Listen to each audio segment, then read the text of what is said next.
Hello everyone, আমি সাইফুদ্দিন মাহমুদ বাংলাদেশ থেকে বলছি। আমি নদীর পাড়ে যাব, নৌকা নিয়ে আজকে আমি ঘুরব।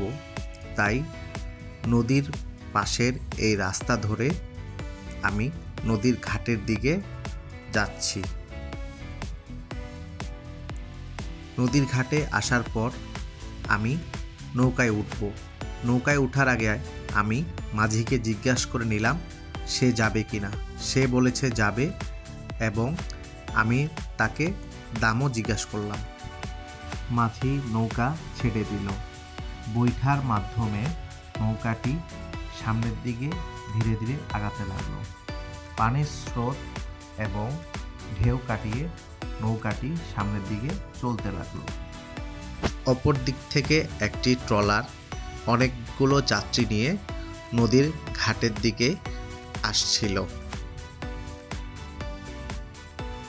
নদী পার হওয়ার পর আমি একটি মাঠে আসলাম।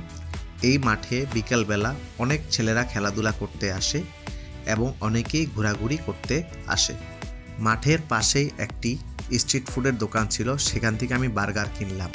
এখানে বার্গারের মূল্য নির্ধারণ করা রয়েছে। আমি আবার বাসায় ফেরার জন্য নৌকায় উঠলাম। তখন দেখলাম একটি লঞ্চ অনেক যাত্রী নিয়ে তার গন্তব্যস্থলে যাচ্ছে।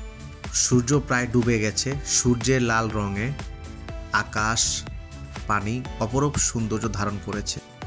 সন্ধ্যা হয়ে গেছে, তাই আমি বাসার পথে ফিরছি। বাই সকল স্টিমিয়ান বন্ধুরা, আবার দেখা হবে নতুন কোনো প্রজেক্ট নিয়ে।